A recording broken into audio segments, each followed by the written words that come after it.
नमस्कार अमरावती शहर गुन्हे शाखेने घरफोडीच्या गुन्ह्यांवर मोठी कारवाई करत रेकॉर्डवरील सराईत घरफोडी गुन्हेगाराला ताब्यात घेतले आहे। या कारवाईत अमरावती शहरातील तब्बल 10 घरफोडीचे गुन्हे उघडकीस आले।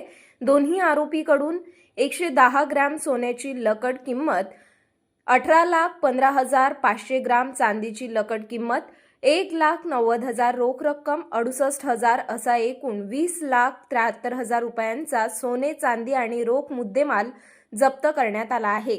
चौरेनगर येथे राहणारा 28 वर्षीय पंकज राजू गोंडाने असे ताब्यात घेतलेल्या अट्टल घरफोडी आरोपीचे नाव आहे। आरोपी पंकज गोंडाने वर तब्बल 40 ते 50 गुन्हे दाखल आहे। चोरी केलेला सोन्याचा एवज गांधी चौक येथे राहणारा सोनार व्यावसायिक सागर जनार्दन गोगटे याला द्यायचा। सागर गोगटे हा चोरीचे सोने वितळून त्याची लकड तयार करायचा। यापूर्वी सागर गोगटे विरुद्ध अनेक गुन्हे दाखल असल्याची माहिती शहर गुन्हे पोलिसांनी दिली।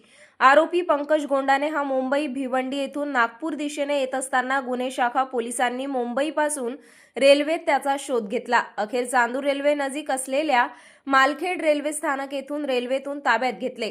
राजापेठ 4 गुन्हे, बडनेरा 4, गाडगेनगर 1, नांदगावपेठ 1 अशा 10 गुन्ह्यांची कबुली आरोपींनी दिली। गुन्ह्यातील इतर 3 आरोपीचा शोध पोलीस घेत आहेत। ही कारवाई पोलीस आयुक्त राकेश ओला यांच्या आदेशानंतर गुन्हे शाखा पोलीस निरीक्षक संदीप चव्हाण यांच्या नेतृत्वाखाली गुन्हे शाखेच्या पथकाने ही कारवाई केली।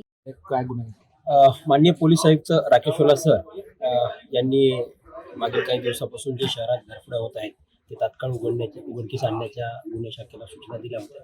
त्या अनुषंगाने आम्ही विविध पथकं त्यासाठी नेमले होते। तरी आमचे जे गुन्हे शाखेचे PPM पथक आहे त्यांनी मागील काही दिवसापासून जो एक सराईत गुन्हेगार आहे त्याच्यावर यापूर्वी भरपूर गुन्हे दाखल आहेत। अमरावती, वर्धा, यवतमाळ, नागपूर अशा ठिकाणी गुन्हे दाखल आहेत। पंकज गोंडाने अमरावतीमध्ये राहणार आहे, बऱ्याच दिवसापासून फरार होता।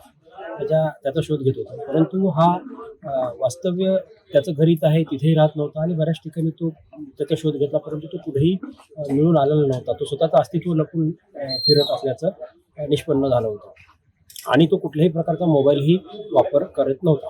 अशा वेळेस त्याला शोधणं फार जिक्रीच झालं होतं। तेव्हा पथकाने जी ह्युमन इंटेलिजन्सचा वापर करून त्याच्या मागे बातमीदार लावून आणि तो भिवंडीला राहत असल्याची माहिती प्राप्त झाली, परंतु टीम भिवंडीकडे रवाना होता अशी माहिती मिळाली की तो एका ट्रेनने भिवंडीवरून नागपूर जात आहे। तेव्हा टीम इथून आमची भुसावळला गेली। भुसावळहून टीम रेल्वेमध्ये चढली आणि रेल्वेमध्ये त्याचा शोध घेतला असता आपल्या या मालखेड जवळ आल्यानंतर तो रेल्वेच्या एका रिझर्वेशनच्या बुकीमध्ये मिळून आला। तेव्हा त्याला ताब्यात घेतलं। ताब्यात घेऊन त्याला इकडे ऑफिसला आणून सविस्तर चौकशी केली। चौकशी केल्यानंतर त्यांनी अमरावती शहर आयुक्तालयामधले राजापेठ पोलिसांची 4, बडनेरा पोलिसांची 4, नांदगावपेठचा 1 आणि गाडगेनगरचा 1 अशा ठिकाणी घरफोडी केल्याची कबुली दिलेली आहे। या सर्व गुन्ह्यातील संपूर्ण मुद्देमाल आम्ही हस्तगत त्याच्याकडून केलेला आहे। या गुन्ह्यामध्ये त्याच्यासोबत त्याचा एक मित्र आहे आणि या गुन्ह्यांमध्ये पूर्वीही त्याचा सहकारी असलेला सागर गोगटे हा सुद्धा राहणारा अमरावतीत आहे, परंतु हाही सुद्धा इथे राहत नसून तो सध्या कारंजा लाड येथे राहत असल्याची माहिती होती। त्याला तिथून ताब्यात घेतलं आणि त्याच्याकडून काही मुद्देमाल आणि याच्याकडून काही मुद्देमाल असा 10 घरफोडीतला मुद्देमाल हस्तगत केलेला आहे।